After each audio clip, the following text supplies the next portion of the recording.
Hello my dear students, ഇന്ന് നമ്മൾ പഠിക്കാൻ പോകുന്നത് നിങ്ങളുടെ ഫിസിക്സിലെ ഫസ്റ്റ് ചാപ്റ്ററായ ഫോഴ്സസ് ഇൻ ഫ്ലൂയിഡ്സിലെ ലാസ്റ്റ് പാർട്ടായ വിസ്കസ് ഫോഴ്സ് അഥവാ വിസ്കസ് ബലത്തെ പറ്റിയാണ് നമ്മൾ ഇന്ന് പഠിക്കാൻ പോകുന്നത്. ടെക്സ്റ്റ് ബുക്കിൽ ഇതുപോലൊരു ഫിഗർ നിങ്ങൾക്ക് കാണാൻ സാധിക്കുന്നതാണ്. അപ്പോൾ ഈ ഒരു ആക്ടിവിറ്റി നമ്മൾ എക്സ്പ്ലെയിൻ ചെയ്യുന്നതിൻ്റെ മുമ്പ് കുറച്ച് കാര്യങ്ങൾ നമുക്ക് മനസ്സിലാക്കാനുണ്ട്. അതിനു മുമ്പ് നിങ്ങൾക്ക് ഈ ഒരു വീഡിയോ ഉപകാരപ്രദമാവുകയാണെന്ന് തോന്നിക്കഴിഞ്ഞാൽ നിങ്ങൾ തീർച്ചയായും ലൈക്ക് ചെയ്യാനും ഷെയർ ചെയ്യാനും സബ്സ്ക്രൈബ് ചെയ്യാനും കമൻറ്റ് ചെയ്യാനും മറക്കാതിരിക്കുക.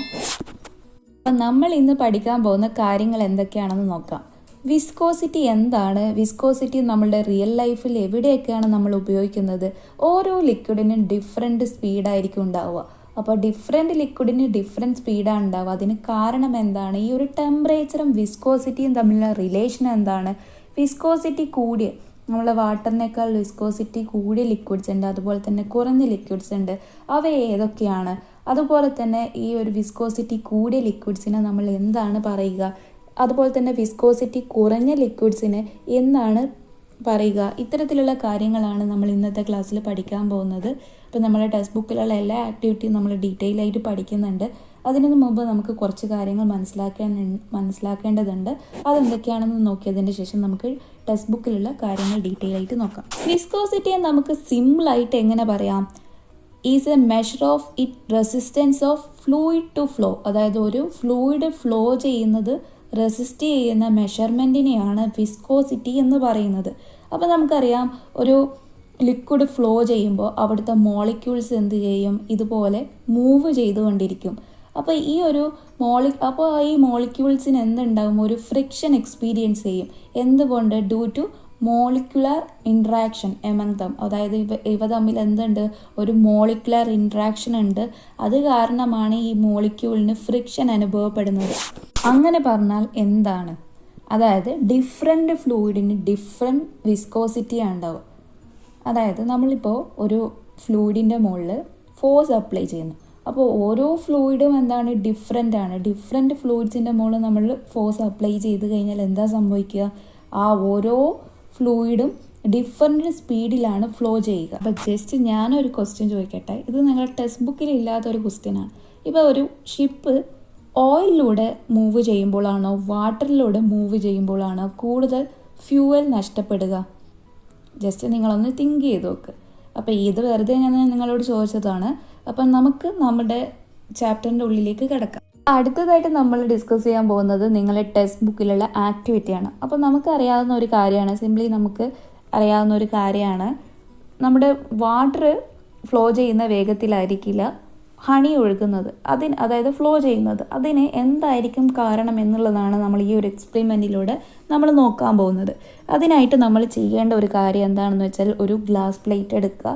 അതിൻ്റെ ഒരറ്റത്തായിട്ട് എന്ത് ചെയ്യുക? ഹണി, അതുപോലെ തന്നെ വാട്ടർ, കെറോസിന്, ഗ്ലിസറിന്, ഓരോ തുള്ളി വ്യത്യസ്ത സ്ഥാനങ്ങളായിട്ട് എന്ത് ചെയ്യുക? വീഴ്ത്തുക. അതിൻ്റെ ശേഷം ആ ഗ്ലാസ് പ്ലേറ്റ് അല്പം ഒന്ന് ചെരിച്ച് പിടിച്ച് നോക്കിക്കഴിഞ്ഞാൽ നമുക്ക് ഓരോ ലിക്വിഡിൻ്റെയും ഫ്ലോ നമുക്ക് കമ്പയർ ചെയ്യാൻ പറ്റും. അപ്പോൾ കമ്പയർ ചെയ്യുമ്പോൾ നമുക്ക് എന്താണ് മനസ്സിലാക്കുന്നത്? നമുക്ക് ഈ ഒരു ഹണിയുടെ ഈ ഒരു ഫ്ലോ എന്ന് പറയുന്നത് വാട്ടറിൻ്റെ ഫ്ലോയെ കമ്പയർ ചെയ്യുമ്പോൾ വളരെ കുറവായിട്ട് കാണാം. ഈ ഒരു ഹണിയും ഗ്ലിസറിനും എന്ന് പറയുന്നത് കുറച്ച് തിക്കായതുകൊണ്ട് തന്നെ അതിൻ്റെ ഫ്ലോ കുറവായിട്ട് നിങ്ങൾക്ക് കാണാൻ സാധിക്കും. അപ്പോൾ നമുക്ക് മനസ്സിലാക്കേണ്ട ഒരു കാര്യം എന്താണെന്ന് വെച്ചാൽ, നമ്മുടെ ഈ ഒരു ലിക്വിഡിൻ്റെ ഈ ഒരു ഫ്ലോ എന്ന് പറയുന്നത് അതിൻ്റെ സ്പീഡും വ്യത്യസ്തമാണ് എന്നുള്ള കാര്യം നമുക്ക് ഇതിൽ നിന്ന്, അതായത് ഓരോ ലിക്വിഡും ഫ്ലോ ചെയ്യുന്നത് വ്യത്യസ്ത സ്പീഡിലാണെന്നുള്ളത് നമുക്ക് മനസ്സിലാക്കാം. അതുപോലെ നമ്മൾ മനസ്സിലാക്കേണ്ട ഒരു കാര്യം എന്താണെന്ന് വെച്ചാൽ, നമ്മുടെ ഒരു ഡ്രോപ്പ് എടുത്ത് നോക്കിക്കഴിഞ്ഞാൽ ഡിഫറെൻറ്റ് ലെയേഴ്സ് ഉണ്ടാവും. ഈ ഒരു സിമ്പിളി നമുക്ക് വിസ്കസ് ഫോഴ്സ് എന്ന് പറഞ്ഞു കഴിഞ്ഞാൽ എന്താണെന്ന് പറഞ്ഞു കഴിഞ്ഞാൽ, നമ്മുടെ ഒരു മൂവ്മെൻറ്റ്, റിലേറ്റീവ് മൂവ്മെൻറ്റിനെ പ്രിവെൻറ്റ് ചെയ്യുന്ന ഫോഴ്സിനെയാണ് നമ്മൾ എന്ത് പറയുന്നത്? വിസ്കസ് ഫോഴ്സ് എന്ന് പറയുന്നത്. അപ്പോൾ നമുക്ക് ഡീറ്റെയിൽ ആയിട്ട് കുറച്ചും കൂടി കാര്യങ്ങൾ നോക്കാം. നമ്മളിപ്പം ഡിസ്കസ് ചെയ്ത അതേ കാര്യങ്ങൾ തന്നെ നോട്ടിലേക്ക് എങ്ങനെ എഴുതാം എന്നുള്ളതാണ് ഇവിടെ നിങ്ങൾക്ക് ഞാൻ കാണിച്ചു തന്നിരിക്കുന്നത്. അതായത് നമ്മൾ ആ ഒരു എക്സ്പെരിമെൻറ്റ് ചെയ്ത സമയത്ത് നമുക്ക് മനസ്സിലാവും, വാട്ടർ എന്ന് പറയുന്നത് ഹണിയേക്കാൾ ഫാസ്റ്ററായിട്ട് മൂവ് ചെയ്യുന്നത് കാണാം. വാട്ടറിനേക്കാൾ ഫാസ്റ്ററായിട്ട് മൂവ് ചെയ്യുന്നത് കെറോസിനാണ്. വാട്ടർ എന്ന് പറയുന്നത് ഗ്ലിസറിനേക്കാൾ ഫാസ്റ്റായിട്ട് മൂവ് ചെയ്യുന്നതായിട്ട് കാണാൻ സാധിക്കും. ഇതാണ് നമ്മുടെ ഒബ്സർവേഷൻ എന്ന് പറയുന്നത്. അപ്പോൾ നമുക്ക് ഈ ഒരു എക്സ്പെരിമെൻറ്റിലൂടെ നമുക്ക് മനസ്സിലാക്കാൻ പറ്റിയ കൺക്ലൂഷൻ എന്താണ്? അതായത് ഡിഫറെൻറ്റ് ലിക്വിഡ് എന്ന് പറയുന്നത് ഡിഫറെൻറ്റ് സ്പീഡിലാണ് ഫ്ലോ ചെയ്യുന്നത് എന്നുള്ള കാര്യം നമ്മൾ മനസ്സിലാക്കി. ഇവിടെ ഒരു ഫ്രിക്ഷണൽ ഫോഴ്സ് ഉണ്ട്. ഈ ലെയേഴ്സ് തമ്മിൽ, ലിക്വിഡിൻ്റെ ലെയേഴ്സ് തമ്മിൽ എന്തുണ്ട്? ഒരു ഫ്രിക്ഷണൽ ഫോഴ്സ് ഉണ്ട്. ഈ ഒരു ഫ്രിക്ഷണൽ ഫോഴ്സ് എന്ന് പറയുന്നത് പാരലൽ ടു ദ ലെയേഴ്സിന് പാരലായിട്ടാണ് ഈ ഒരു ഫ്രിക്ഷണൽ ഫോഴ്സ് ഉണ്ടാകുന്നത്. അത് എന്തിനാണെന്ന് വെച്ചാൽ നമ്മുടെ ഈ ലെയേഴ്സിൻ്റെ ഇടയിലുള്ള ആ ഒരു റിലേറ്റീവ് മോഷനെ പ്രിവെൻറ്റ് ചെയ്യാൻ വേണ്ടിയിട്ടാണ്. ഫ്രിക്ഷണൽ ഫോഴ്സ് എന്ന് പറയുന്നത്, ഈ ഒരു ഫ്രിക്ഷണൽ ഫോഴ്സ് ആണ് എന്ത്? വിസ്കസ് ഫോഴ്സ് എന്ന് പറയുന്നത്. Every layer of the liquid prevent the flow of layer is contact with, അതായത് ഓരോ ലെയറും അതുമായിട്ട് കോണ്ടാക്റ്റ് വരുന്ന ലെയറിൻ്റെ ഇടയിലുള്ള ആ ഒരു ലിക്വിഡിൻ്റെ ഫ്ലോ എന്ത് ചെയ്യും? പ്രിവെൻറ്റ് ചെയ്യും. അതുകൊണ്ടാണ് ഈ ഒരു സ്പീഡിന് വേരിയേഷൻ ഉണ്ടാകുന്നത്. This is the reason for the variation of speed between the layers of the liquid. അതായത് ഈ റീസൺ കൊണ്ടാണ് നമ്മുടെ ഈ ഒരു സ്പീഡിന് വേരിയേഷൻ ഉണ്ടാകുന്നത്. വിസ്കസ് ഫോഴ്സിനെ നമുക്ക് എങ്ങനെ ഡിഫൈൻ ചെയ്യാം? അതായത് മൂവ് ചെയ്ത് കൊണ്ടിരിക്കുന്ന ലിക്വിഡിൻ്റെ ഇടയിൽ, അതായത് ലിക്വിഡിൻ്റെ ലെയേഴ്സിൻ്റെ ഇടയിൽ ഒരു റിലേറ്റീവ് മോഷന് തടസ്സപ്പെടുന്ന വിധത്തിൽ ലെയേഴ്സിന് പാരലായിട്ട് പ്രവർത്തിക്കുന്ന ഫ്രിക്ഷണൽ ഫോഴ്സിനെയാണ് നമ്മൾ എന്ത് പറയുന്നത്? വിസ്കസ് ഫോഴ്സ് എന്ന് പറയുന്നത്. നമ്മളിപ്പം വിസ്കസ് ഫോഴ്സ് എന്താണെന്നും വിസ്കോസിറ്റി എന്താണെന്നുള്ളതും നമ്മളിപ്പം മനസ്സിലാക്കി വെച്ചു. ഇനി വിസ്കോസിറ്റിയെ നമുക്ക് വേറെ ഏത് രീതിയിൽ നമുക്ക് ഡിഫൈൻ ചെയ്യാം? അതായത് നമ്മുടെ ഈ ഒരു വിസ്കോസിറ്റി എന്ന് പറയുന്നത് ഒരു ലിക്വിഡിൻ്റെ സവിശേഷതയാണ്. Initiate a force try to prevent the relation, അതായത് ഒരു ഫോഴ്സ് ഇനീഷ്യേറ്റ് ചെയ്യുക, അതായത് നമ്മുടെ റിലേറ്റീവ് മോഷനെ പ്രിവെൻറ്റ് ചെയ്യാം. എവിടെ? Between the layers of the ലിക്വിഡിൻ്റെ ലെയേഴ്സിൻ്റെ ഇടയിൽ. ഇതിനെയാണ് നമ്മൾ എന്ത് പറയുന്നത്? വിസ്കോസിറ്റി എന്ന് പറയുന്നത്. അപ്പോൾ വിസ്കസ് കൂടിയ ലിക്വിഡുണ്ട്, വിസ്കസ് കുറഞ്ഞ ലിക്വിഡുണ്ട്. വാട്ടർ എന്ന് പറഞ്ഞു കഴിഞ്ഞാൽ ലെസ് വിസ്കസ് ആണ്. ഇനി നമ്മൾ ഓയിലെല്ലാം എടുത്തു കഴിഞ്ഞാൽ അത് എന്ന് പറയുന്നത് എന്താണ്? മോർ വിസ്കസ് ആണ്. നമ്മുടെ ഈ ഒരു വിസ്കോസിറ്റി കൂടിയതും കുറഞ്ഞതും ഉണ്ട്. നമ്മുടെ വാട്ടറിനേക്കാൾ കൂടിയ വിസ്കോസിറ്റി ഉള്ളതാണ് ഹണി, ഗ്ലിസറിൻ, ടാർ, മെർക്കുറി. ഇതൊക്കെ ലോവർ വിസ്കോസിറ്റി ഉള്ളതാണ് കെറോസിൻ, ഡീസൽ, പെട്രോൾ. ഇതൊക്കെ കൂടി നല്ല രീതിയിൽ മനസ്സിലാക്കണമെങ്കിൽ നമുക്കറിയാം ഒരു സോളിഡിന് എന്തുണ്ട്? Strong force of attraction. അതായത് സോളിഡിൻ്റെ മോളിക്യൂൾസ് തമ്മിൽ ഒരു സ്ട്രോങ് ഫോഴ്സ് ഓഫ് അട്രാക്ഷൻ ആണ് ഉള്ളത്. ഈ ഒരു സോളിഡിനെ നമ്മൾ ചൂടാക്കി കഴിഞ്ഞാൽ അത് ലിക്വിഡായി മാറും. അവിടെ ഉണ്ടാകുന്ന ആ ഒരു ഫോഴ്സ്, അട്രാക്റ്റീവ് ഫോഴ്സ് എന്ന് പറയുന്നത് കുറയും. സിമ്പിളി നമുക്ക് എന്ത് പറയാം?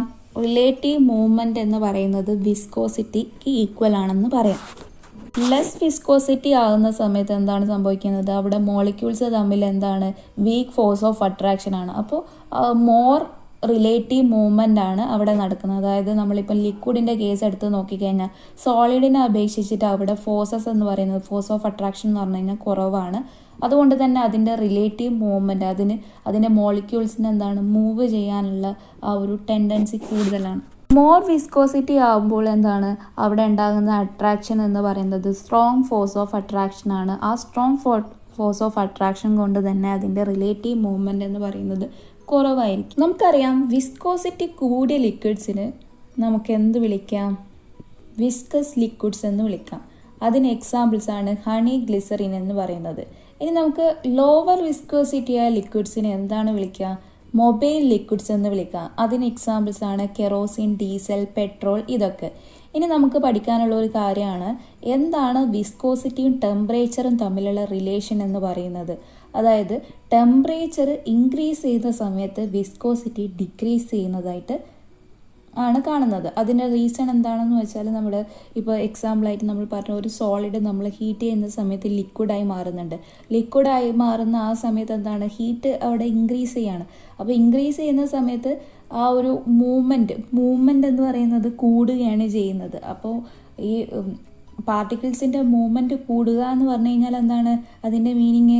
അതിൻ്റെ വിസ്കോസിറ്റി കുറയുക എന്നുള്ളതാണ് അതിൻ്റെ മീനിങ് വരുന്നത്. ഒരാൾക്ക് ഷോക്ക് ഏറ്റ് കഴിഞ്ഞ് കഴിഞ്ഞാൽ നിങ്ങൾ കണ്ടിട്ടുണ്ടാവും അയാളുടെ ശരീരമൊക്കെ മസാജ് ചെയ്ത് കൊടുക്കുന്നതായിട്ട് നിങ്ങൾക്ക് കാണാൻ സാധിക്കും. അതിനുള്ള റീസൺ എന്താണ്? അപ്പോൾ എന്താണ് സംഭവിക്കുന്നത് എന്ന് വെച്ച് കഴിഞ്ഞാൽ നമുക്ക് ഇലക്ട്രിക് ഷോക്ക് ഏൽക്കുന്ന ഒരാളുടെ ബോഡി ടെമ്പറേച്ചർ പെട്ടെന്ന് എന്താ ചെയ്യുന്നത്, കുറയുകയാണ് ചെയ്യുന്നത്. അപ്പോൾ രക്തത്തിലുള്ള വിസ്കോസിറ്റി കൂടുന്നതിനാൽ നമ്മുടെ രക്തത്തിലുള്ള കുഴലുകളിലൂടെ രക്തത്തിൽ എളുപ്പം ഒഴുകാൻ സാധിക്കാതെ ഹാർട്ട് അറ്റാക്ക് ഉണ്ടാകാനുള്ള സാധ്യത ഉണ്ട്. അപ്പോൾ നമ്മുടെ ശരീരത്തെ മസാജ് ചെയ്ത് കഴിഞ്ഞാൽ രക്തത്തിലുള്ള വിസ്കോസിറ്റി സാധാരണ നിലയിലാവുകയും അപ്പോൾ അപകടം നില തരണം ചെയ്യാൻ പറ്റുകയാണ് ചെയ്യുന്നത്. ഇതുകൊണ്ടാണ് നമ്മുടെ ഒരു ഷോക്കേറ്റ ആളുടെ ശരീരം നമ്മൾ മസാജ് ചെയ്യണം എന്ന് പറയുന്നത്. അപ്പോൾ ഞാൻ നിങ്ങളോട് ക്ലാസ് തുടങ്ങിയ ടൈമിൽ ഒരു ക്വസ്റ്റ്യൻ ചോദിച്ചിട്ടുണ്ടായിരുന്നു. ഒരു ഷിപ്പ് വാട്ടറിൽ മൂവ് ചെയ്യുമ്പോഴാണോ അതോ ഓയിലിലൂടെ മൂവ് ചെയ്യുമ്പോഴാണോ കൂടുതൽ ഫ്യൂവൽ ഉപയോഗിക്കുക എന്നുള്ളത് ഒരു ക്വസ്റ്റ്യൻ ചോദിച്ചിട്ടുണ്ടായിരുന്നു. അപ്പോൾ അത് മനസ്സിലാക്കുന്നതിൻ്റെ മുമ്പ് നമ്മൾ മനസ്സിലാക്കേണ്ട ഒരു കാര്യം നമ്മൾ പറഞ്ഞിട്ടുണ്ടായിരുന്നു. ഇവിടെ വാട്ടറിൻ്റെ മോളിക്യൂൾസ് തമ്മിൽ എന്തുണ്ട്, ഒരു അട്രാക്റ്റിംഗ് ഫോഴ്സ് ഉണ്ടെന്നുള്ള കാര്യം നമ്മൾ പറഞ്ഞിട്ടുണ്ടായിരുന്നു. അപ്പോൾ ഓയിലിലൂടെ മൂവ് ചെയ്യുന്ന സമയത്താണ് കൂടുതൽ ഫ്യൂവൽ കൺസ്യൂം ആവുക. അതിനുള്ള റീസൺ എന്താണെന്ന് വെച്ചാൽ നമ്മുടെ ഈ ഓയിലിൻ്റെ വിസ്കോസിറ്റി എന്ന് പറയുന്നത് greater than the viscosity of water ആണ്. അതുകൊണ്ട് തന്നെ ഈ ഒരു ഓയിലാണ് നമ്മൾ ഈ ഒരു ഷിപ്പ് മൂവ് ചെയ്യുന്നതെങ്കിൽ അതിൽ കൂടുതൽ ഫ്യൂവൽ കൺസ്യൂം ചെയ്യും. വിസ്കോസിറ്റി ഏതൊക്കെ പ്രോസസ്സിലാണ് ഇൻവോൾവ് ആവുന്നത്, അതായത് ഒരു ഫ്ലൂയിഡ് ഫ്ലോ ചെയ്യുന്ന എല്ലാ പ്രോസസ്സിലും എന്താണ് ഈ ഒരു വിസ്കോസിറ്റി എന്ന് പറഞ്ഞിട്ടുള്ള ഈ ഒരു പ്രോസസ്സ് ഇൻവോൾവ് ആവുന്നുണ്ട്. ഇനി നമ്മൾക്കിപ്പോൾ ഒരു ന്യൂ ഡ്രഗ് ഫോർമുലേഷൻ ചെയ്യണമെങ്കിൽ അവിടെ ഒരു ഫോഴ്സ് ആവശ്യമാണ് ഇൻജെക്റ്റ് ചെയ്യാൻ വേണ്ടിയിട്ട്. അപ്പോൾ ഇവിടെയും എന്താണ്, ഇത് വിസ്കോസിറ്റിയുടെ ഒരു എക്സാമ്പിളാണ് ഈ കാണിച്ചിരിക്കുന്നത്. വിസ്കോസിറ്റിക്ക് നിങ്ങൾ ടെക്സ്റ്റ് ബുക്കിൽ പറയാത്ത കുറച്ച് എക്സാമ്പിൾസും കൂടി ഞാൻ ഇവിടെ നൽകിയിട്ടുണ്ട്. അപ്പോൾ ഇതൊക്കെ വളരെ ഇമ്പോർട്ടൻ്റ് ആയിട്ടുള്ളതാണ്. അതായത് ഇതൊക്കെ നിങ്ങൾ മനസ്സിലാക്കി വെക്കുക. അപ്പോൾ നിങ്ങൾക്ക് ഇന്നത്തെ ക്ലാസ് എല്ലാ കാര്യങ്ങളും മനസ്സിലായെന്ന് വിചാരിക്കുന്നു. Thank you for watching.